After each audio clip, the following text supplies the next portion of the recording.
മുഖ്യമന്ത്രി വി.ഡി. സതീശന്റെ ആദ്യത്തെ പത്രസമ്മേളനം കള്ളമോ?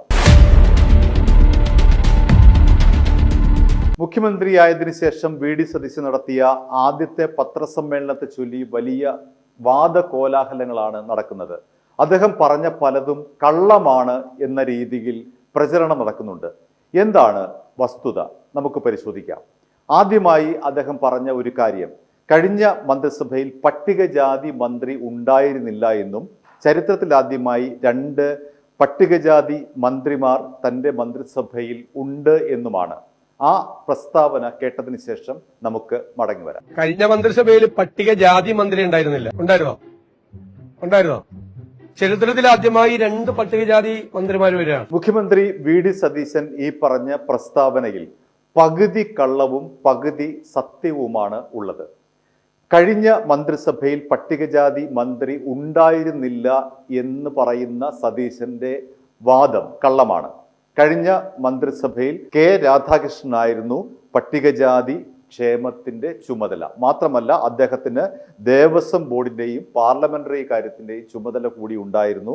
അദ്ദേഹം 2024 ആലത്തൂരിൽ നിന്നും ലോക്സഭയിലേക്ക് മന്ത്രിസ്ഥാനം രാജിവെച്ച് മത്സരിച്ച് വിജയിച്ച് MP ആയി പോയ ആളാണ്. കെ രാധാകൃഷ്ണന് ശേഷം പിന്നീട് ഈ വകുപ്പ് കൈയാളിയത് OR കേളുവാണ്.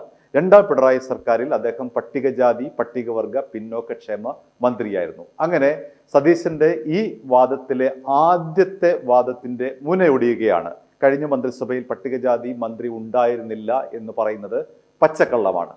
മാത്രമല്ല, ഇവിടെ ശ്രദ്ധിക്കേണ്ട ഒരു കാര്യം, 1957 1ാം നിയമസഭ മുതൽ, അതായത് EMS സർക്കാരിന്റെ മന്ത്രിസഭ മുതൽ എല്ലാ മന്ത്രിസഭകളിലും പട്ടികജാതി പട്ടികക്ഷേമ മന്ത്രിമാരുണ്ടായിരുന്നു. 22 പേരാണ് ആ മന്ത്രിമാർ. അതായത് PK ചാത്തൻ മാസ്റ്റർ മുതൽ OR കേളു വരെ ഏതാണ്ട് 20ഓളം മന്ത്രിമാരാണ് ഈ വകുപ്പ് കൈകാര്യം ചെയ്തത്. വേണമെങ്കിൽ അവരുടെ പേര് വായിക്കാം.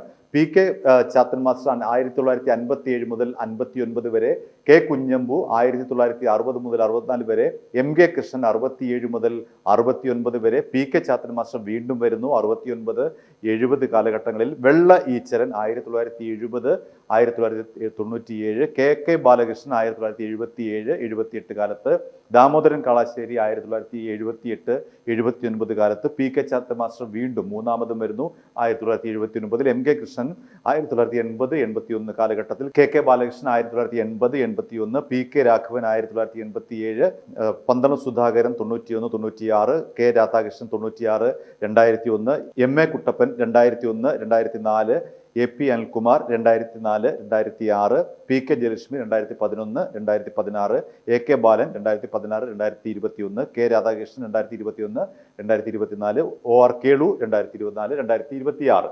ഇതാണ് പട്ടികജാതി മന്ത്രിമാരുടെ ലിസ്റ്റ്. ഇനി ചരിത്രത്തിൽ ആദ്യമായി 2 പട്ടികജാതി മന്ത്രിമാർ മന്ത്രിസഭയിൽ വരുന്നു എന്നുള്ളതാണ് അദ്ദേഹത്തിന്റെ 2ാമത്തെ വാദം.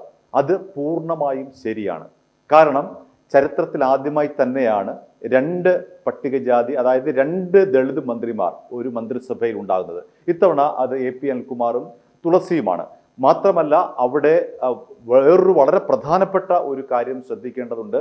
മുൻപ് പട്ടികജാതി വിഭാഗത്തിൽ പെടുന്ന മന്ത്രിമാർക്ക് കാര്യമായ വകുപ്പുകളൊന്നും കൊടുത്തിരുന്നില്ല. പക്ഷേ അതിൽ നിന്നും വിഭിന്നമായി വി.ഡി. സതീശൻ ഇത്തവണ AP അനിൽകുമാറിന് റവന്യൂ പോലുള്ള വളരെ ഗൗരവമേറിയ ഒരു വകുപ്പ് കൊടുത്തിട്ടുണ്ട് എന്നുള്ള ഒരു പോസിറ്റീവായിട്ടുള്ള കാര്യവും അവിടെയുണ്ട്. അപ്പോൾ ഈ പ്രസ്താവനയിൽ പകുതി ശരിയും പകുതി തെറ്റുമാണ്. ഇനി അദ്ദേഹത്തിന്റെ 2ാമത്തെ പ്രസ്താവനയിലേക്ക് വരാം. ചരിത്രത്തിൽ ആദ്യമായി കോൺഗ്രസ് മന്ത്രിസഭയിൽ 2 സ്ത്രീകൾ വരെയാണ്. ഒരു ഡെപ്യൂട്ടി സ്പീക്കർ നഫീസത്ത് ബീവിയെ കഴിഞ്ഞതിന് ശേഷം ഒരു ഡെപ്യൂട്ടി സ്പീക്കർ, മുതിർന്ന നേതാവാണ് നഫീസത്ത് ബീവി അല്ലേ, ഒരു ഡെപ്യൂട്ടി സ്പീക്കർ ഒരു വനിത കൂടി വരെയാണ്. ഒന്നും ശ്രദ്ധിച്ചില്ല. കോൺഗ്രസ് മന്ത്രിസഭയിൽ 2 മന്ത്രിമാർ വരികയാണ്. നഫീസത്ത് ബീവി കഴിഞ്ഞാൽ പിന്നീട് വരുന്ന ഡെപ്യൂട്ടി സ്പീക്കർ ഷാനിമോൾ ഉസ്മാനാണ് എന്ന് പറയുന്നു. ഇതിലെ ആദ്യത്തെ വാദം ശരിയാണ്. കോൺഗ്രസ് മന്ത്രിസഭയിൽ 2 മന്ത്രിമാർ വരുന്നു എന്നുള്ളത് ശരിയാണ്. 2ാമത്തെ പ്രസ്താവന തെറ്റാണ്. കാരണം നഫീസ ബീവി 1960 ഡെപ്യൂട്ടി സ്പീക്കർ ആയിട്ടുണ്ട് എന്നുള്ളത് സത്യമാണ്. മാത്രമല്ല, ഡെപ്യൂട്ടി സ്പീക്കർ ആയത് മറ്റ് 2 പേർ കൂടി ഉണ്ട് എന്ന് മനസ്സിലാക്കേണ്ടതുണ്ട്. ഒന്ന്, CPI നേതാവ് ഭാർഗവി തങ്കപ്പൻ ഡെപ്യൂട്ടി സ്പീക്കറായിട്ടുണ്ട്. 1987 മുതൽ 91 വരെയായിരുന്നു ഭാർഗവി തങ്കപ്പന്റെ ഡെപ്യൂട്ടി സ്പീക്കറായിട്ടുള്ള കാലയളവ്. പിന്നീട് ഒന്നാം EMS മന്ത്രിസഭയിൽ 1957 ആദ്യ മന്ത്രിസഭയിൽ കമ്മ്യൂണിസ്റ്റ് നേതാവായ ഐഷ ഭായ് ഡെപ്യൂട്ടി സ്പീക്കറായിട്ടുണ്ട്. അങ്ങനെ നോക്കുമ്പോൾ സതീശൻ പറഞ്ഞ ഈ പ്രസ്താവനയിലെ രണ്ടാമത്തെ കാര്യം തെറ്റാണ്, കള്ളമാണ്.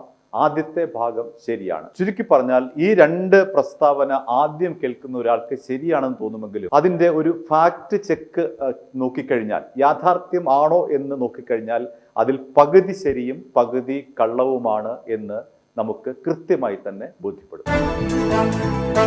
i2i News, an eye for truth. i2i News subscribe ചെയ്തിട്ടില്ലാത്തവർ ഇപ്പോൾ തന്നെ സബ്സ്ക്രൈബ് ചെയ്യുക. നോട്ടിഫിക്കേഷൻ ലഭിക്കുവാൻ ബെൽ ബട്ടണും അമർത്തുക.